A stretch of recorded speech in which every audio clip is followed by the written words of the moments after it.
Hey everyone, welcome to the open World of Warcraft. My name is Setsuko, and today in this video I want to cover everything that we know about delves after BlizzCon 2023. So delves are a new type of PvE open world focused in-game content.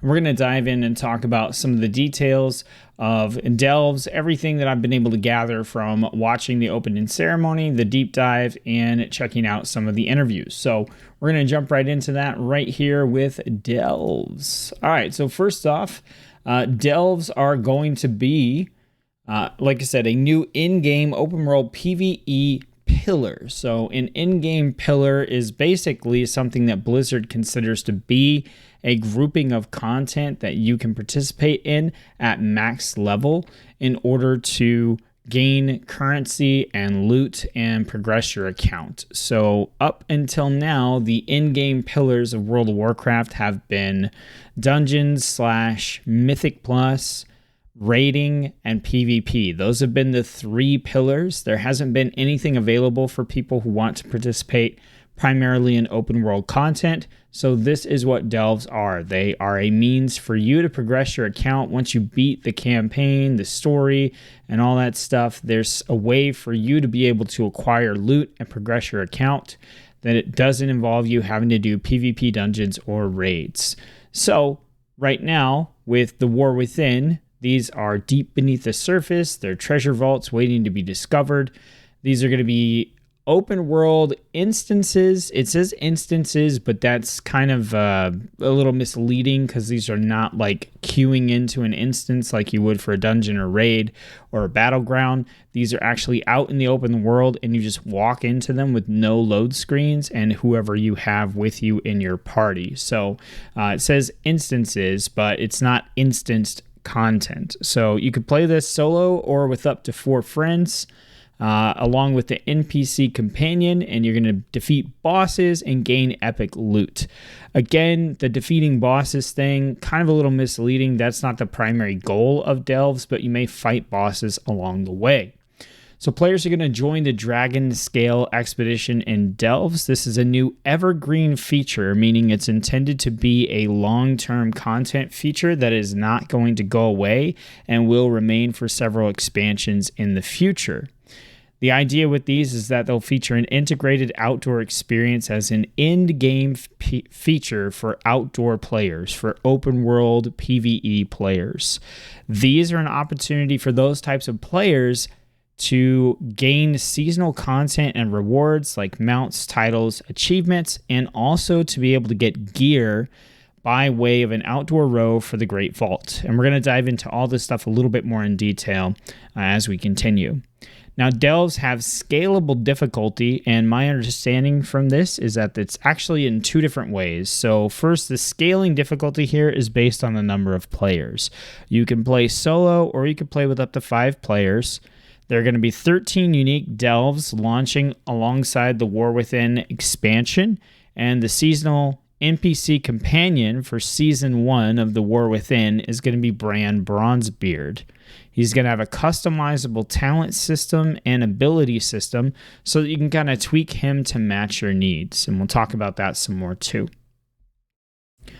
So continuing on here, this is just another little recap here. Just kind of let you know that you can go in solo with friends or even as a full group. New outdoor realm in-game pillar. Right alongside dungeons, raids, and PvP. The idea is that these will provide variety, flexibility, and replayability. It says there are 12 delves available at launch. There are 13. One of them is apparently some sort of secret delve that we need to find. And when they designed delves, they took a lot of lessons learned from Torghast Islands scenarios in order to make delves the best possible experience that they could. And we'll see some more about how they did this in the future. So delve locations, so these are going to be integrated into the zones. So in the War Within, we're going to have 4 zones: the Isle of Dorn, Hallowfall, the Ringing Deeps, and Aj-Kahet. So we start out in the Isle of Dorn, and there's going to be the Earthcrawl Mines, Kriegval's Rest, and Fungal Folly delves. Then we're going to go into the Ringing Deeps, where we have the Waterworks, the Dread Pit, and the Deepwalker Hold delves. The next zone is Hallowfall, where we're going to have Skittering Breach, Nightfall Sanctum, the Sinkhole, and Mycomancer Cavern. And then we finally go into Ajkahet, where we'll have the Spiral Weave and Rockrathon Abyss. Delves have several difficulty tiers, resulting in a variety of potential rewards. So this is where I said there's kind of two types of difficulties. So there's difficulty tiers, like think in other games, your easy, normal, hard, extreme mode. Not entirely sure what these difficulty tiers are going to look like or what they're going to be called, but that's the general idea. And then also that scaling difficulty, where based on the number of people in your group, the difficulty will change as well. All right, so Delves are going to provide that seasonal content and rewards and be integrated into the Great Vault. These are all super important points to consider when looking at Delves as a term of long-form rewarding content for open world PvE characters. Okay. Again, Bran's Bronzebeard is going to join you in Season 1 and have customizable abilities. So basically what you'll be able to do with Bran is you will be able to spec him to complement your playstyle. So if you feel like you need a tank or you need a healer or another DPS, you should be able to spec Bran's Bronzebeard to fill that role so that you always kind of have a little bit of the right type of assistance when you go into a delve. At the end of every delve, there's a massive treasure trove that awaits you, but you have to clear the way so that Bran can open the door to this, what is essentially a vault. And I have a picture here. This is when Ian was given his presentation. If you look behind him, this is a mock-up, like an early rough mock-up of kind of what that treasure area is going to look like. And you'll notice here that there are a couple spots where there are these kind of like small treasure chests here, and you can see that they're highlighted in this picture, meaning that you can just walk up to these and open them. They will reward gear and currency and other items. There are also these larger resplendent chests here, which are going to be unlockable via a key that you can earn from completing other delves or completing other types of open world content. So in every delve, you're going to be able to go and open these chests, but sometimes you're going to be able to open up that resplendent chest. I believe they also mentioned a weekly quest reward being a way that you could acquire one of these keys as well. So just some quick facts on delves here. They're supposed to be 10 to 15 minute adventures. I imagine this speed will increase or decrease based on the number of players you have and also the difficulty that you're playing on. The goal here is to unravel mysteries and seek out treasure. And again, with those seasonal rewards and the NPC companions, there's going to be a narrative tie-in as well. When you enter one of the delve adventures, there's no load screens or transitions. You just kind of walk through the doorway. As you go into the delve, you're going to solve mysteries and puzzles. It says defeat a boss at the end, but again, Ian kind of made it clear that it's not always going to be a boss. You may find that you're fighting a couple lieutenant-style enemies, a couple elites here and there throughout the delve. Maybe at the end you have to solve a puzzle, or you may have to collect items from around the delve in order to open up that vault. So you're going to make your way to that treasure room that has currency, gold, chances at cosmetics, and more. If you have the right key, you may be able to open any large resplendent chests that show up from time to time. Again, those can be earned in other delves, outdoor gameplay, or in a weekly quest. So the items that are going to be rewarded via delves are going to be balanced against dungeon and raid loot. So they are going to be comparably higher eye level than what we're used to seeing from open world content in the current game. A couple of images I grabbed here from the deep dive. So this is an example of one of the entrances to a delve. You can see like back here, there's kind of a foggy doorway, and that's indication that there is a delve there, and you just walk through the fog and essentially you go straight into the delve, no load screens. What I would presume would happen based on this is that As you walk through that door, your party is put into their own separate shard or instance of that delve, so that you don't have 35 people all in the same delve, competing with each other and things like that. So I imagine this doorway serves as a shard transition, so there won't be any load time, but again, it will be content specific to you or your party. This is an example they showed for this delve here. Ian was given a description about this delve, and he basically said, you may walk through this door and you'll find a group of adventurers, and those adventurers are trying to progress into this delve, but they find that they can't do it because there's some sort of creeping darkness that is preventing them from doing so.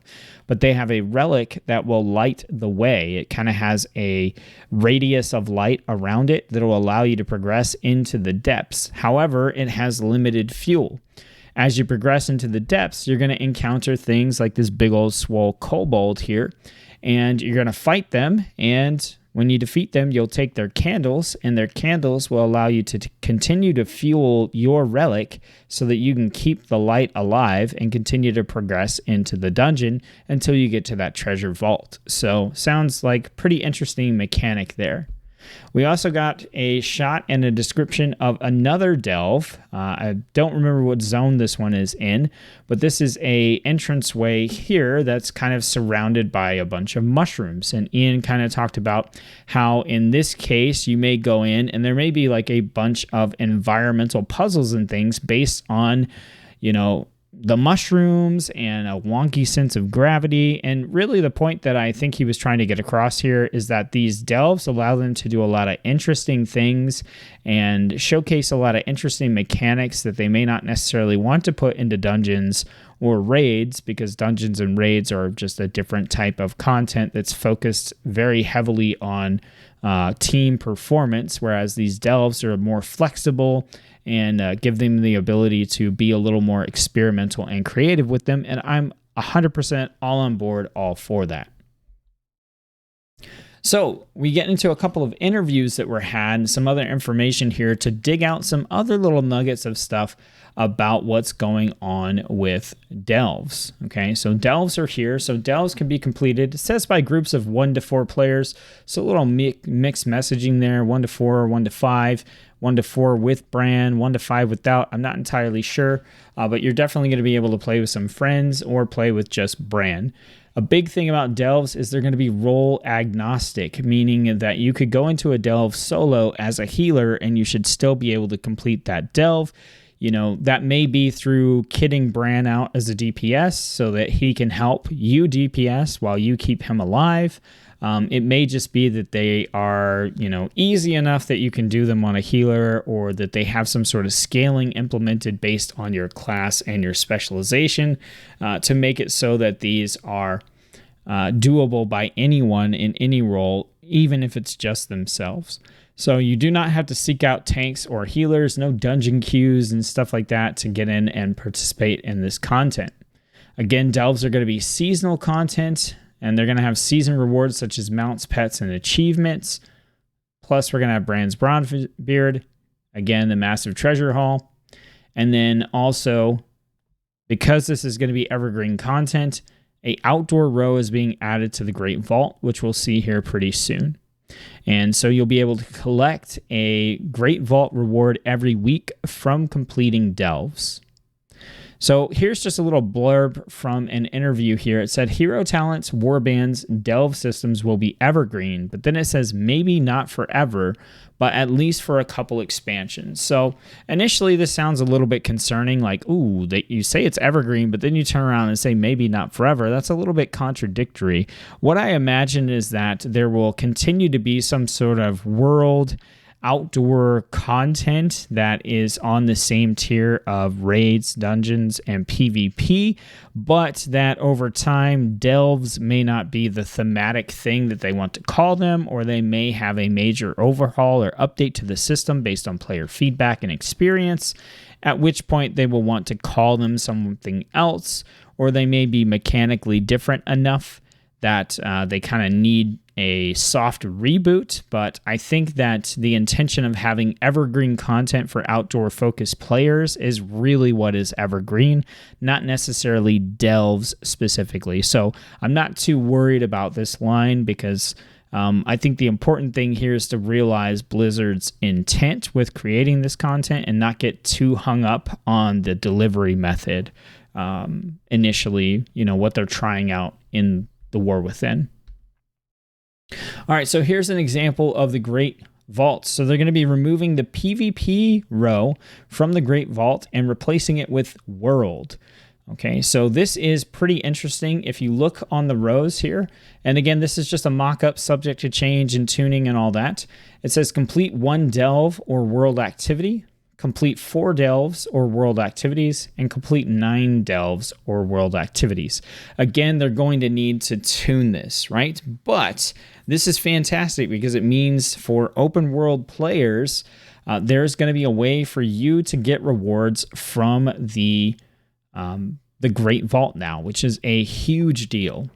So rewards from this can potentially reach the level of heroic rating or close to Mythic 15 dungeon range just from you doing outdoor content. Now, again, I don't know. It may be that, doing 9 delves or something is a lot of delves.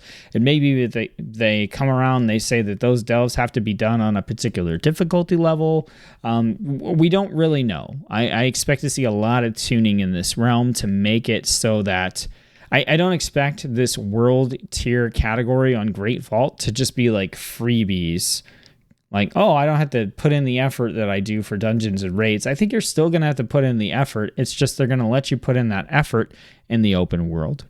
So again, outdoor rewards for the vault will not give Mythic Raid gear. So Mythic Raid gear is still out there on its own. Exploring where the upper limit of these reward systems are going to be at the moment. The upgrade system is returning and delves will give great currency. There are no plans for queues for delves. The goal is you just walk in with whoever you've got or you go solo. So this is really exciting to have this world tier in the Great Vault. There's going to be a variety of cosmetics available in delves that are themed around the season, themed around the expansion. So a lot of them are just these kind of funny hats. So we have these like mushroom hats, candle hats for the kobolds, and then we have like a deep sea angler undersea creature hat. So they showed off some of the examples of cosmetics that you're going to be able to get from delves. To me, this is kind of similar to how you were able to get cosmetics from doing island expeditions. So again, something I think is very cool. Players who take part in delves will also be able to unlock a new customizable flying mount, which I have to say looks pretty sweet. So this is kind of like a seasonal reward. They kind of equated this to how the other in-game pillars have a mount as well. So you have like the PvP mount, you have the raiding mount, the mythic. So they wanted to make sure that this world tier in-game pillar also had its special reward as well. So there is this customizable mount here. This is the example they have for Season 1, where you kind of have this sort of, almost like steampunk style main chassis for the vehicle here, and then you can get different side additions, front additions, back and top additions. So this is taking the dragon customization system and really implementing it in a super cool way. I also think it's very appropriate for delves. We've got lights on here. We've got the little drill. We've got harpoons. Like everything about this really does scream like delves and exploring underground. So I think this looks really cool, and I'm excited to be able to unlock this mount and the customizations and everything. I'm not sure if you'll just get this mount and all the customizations, or if it's like these customizations are also sort of the cosmetics that you can unlock from doing delves. I imagine that's probably the way they're going to implement it, because it gives you a reason to keep grinding delves as time goes on. But either way, I think this is very, very cool, and I'm excited to see this. So, a couple things from interviews. What sort of cadence is expected for delves, and how frequently will players interact with them? So, delves are completely repeatable with no lockout. So, there's no dungeon or raid lockout. You just can do delves as many times as you want. Now, obviously, the ways to get the improved loot may be a little bit more limited. For example, you're probably not going to be able to infinitely farm keys to unlock the resplendent chest, but you can go into the delves over and over and over again to try to get like cosmetic drops or currency, or to continue to improve your gear. So that's pretty good and exactly what I would have expected. Will group size matter in delves, especially in terms of loot acquisition? So delves are supposed to address progression for time-restricted players, so group size should not have an effect. How will you work to ensure that catch-up mechanics don't become overwhelming to players? So this one, we have a nugget in the last sentence here. It says there's no need to gear up your delve companion on every character. So the progress you make with your delve companion on one character should progress over to all the rest of the characters on your account. Then they asked, are delves always up, or are they timed like public events? They're always available. However, something that they mentioned is that delves are going to have variety. So if we go back a couple of screens here, this mushroom area delve here, it could have 2, 3, 4, 5 different variations on what you're going to find when you walk through the area there. So that's one of the things that they mentioned here, is that the delves are always going to be up, but the variety is going to change over time. So it may be that if you want to play a delve, you can just go play that particular delve. But if you want a specific variation, then you might need to wait a little in order to see that variation pop up. All right, and then here, backing up a little bit to delves, it was mentioned that you learned stuff from island expeditions and Torghast. What did you learn that you put into delves to make sure it's the best that it can be? So one of the big summaries here is that timers aren't fun, so delves are not timed. They, realize that, hey, especially given the context that these players are playing in, timers is not what they want, so no timers. But also, the other important thing they took away is that there's a progression in terms of increasing your item level and being able to master harder and harder difficulties.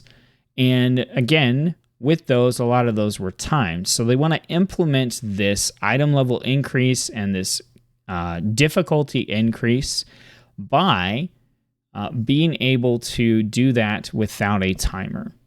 Okay. And then also the fact that sometimes you want to go in with any class, but a lot of times it was better to go in with a specific type of role, like a tank. So adding in the companion character like Brand, so that you can go in with any class and supplement, which makes me think that role agnostic really means like, hey, you're not going to go in and wipe the floor with things as a healer, but you will have Brand who will add a lot of DPS to help you get through. So I imagine that's the direction they're headed, not just making delves so easy that anyone can do them regardless of spec or build or skill level. And again, delves are designed around the idea that you can pop in, doesn't matter what you are, and get things done. So then they asked a question saying, outdoor content was significant in Dragonflight but had limited appeal long term. Is there anything being done to keep that content relevant? So one of the things that they mentioned here is that there are more styles of outdoor content, including delves and other types of content of various difficulty and group size in the War Within. So that lets us know that delves are a pillar of that type of what they're shooting for as long-term outdoor content of significant types and varieties, and shows us that we're probably going to get a lot more types in the War Within outside of delves as well. Okay, so short form content here. Delves are supposed to be approximately 15 minutes apiece, but again, there's no lockout and they're repeatable. 15 minutes seems a little bit short to me, but I think it makes sense given the context. I'm going to assume and hope that 15 minutes is maybe like on normal difficulty, and maybe it might take a little bit more than that on the harder difficulty. So then they ask, similar to islands, and we kind of get a bunch of different hints about delves here as well. So it's one of those things where it actually has its own progression. So one of the things you get with Outdoor World is like, it's cool, I'm increasing my item level, but do I really need to increase my item level to accomplish these things? And the answer is no. And it makes you kind of feel bad because there's not a need for you to really increase your item level, but at the same time, you want to be able to increase your item level because that's what everyone else in the game is doing. So the delves give you a way to engage in the mastery aspect of World of Warcraft, but in a way where it's not Mythic Plus time content or Torghast with a timer or a raid with 20 other people waiting for you. So you could AFK in the middle of a delve if you were playing it solo. That's totally fine. So the idea here is that there is going to be a mastery aspect in the sense of there's a difficulty progression system in delves that will allow you to challenge yourself. So speaking on islands, they're talking that this is more along the lines of scenarios from Mist of Pandaria, where you can jump in and you can get some scenarios done pretty quickly. It's fun, quick, but scenarios didn't really feel like you got anything substantial out of it in terms of rewards. So delves are a combination of like that, but there's combat, puzzles, and all kinds of other stuff that you do in your delves. So again, a big highlight for them is the companion because you can spec that. So in Torghast, you kind of think, I should bring a tank, I should bring a healer, but instead in delves, you're going to be able to bring Bran along to supplement. So it's a better system than that because you can always spec Bran for whatever you need. But again, they highlighted we're getting progression out of the delves. We're getting decent loot out of it, and it feels like you've accomplished something for your character and your account at the end. And then asking what kind of progression is there other than Bran, who obviously you're going to level up. You're going to be able to get gear and equipment for Bran and also his talent points. The highlight here is difficulty levels. So difficulty levels and the Great Vault track. All right, and that is pretty much everything that we know about delves at this point. This is just a couple days after BlizzCon, so I'm sure there's more information to come. We'll see more in the alpha, the beta, and stuff for the War Within, but I just wanted to collect all the information I've been able to find about delves. If you can find anything else, let me know in the comments section below and include a source and a link for me if you can, and I will cover that here in the future. Again, welcome to the channel. Thanks for watching the video. I'll see you on the next one.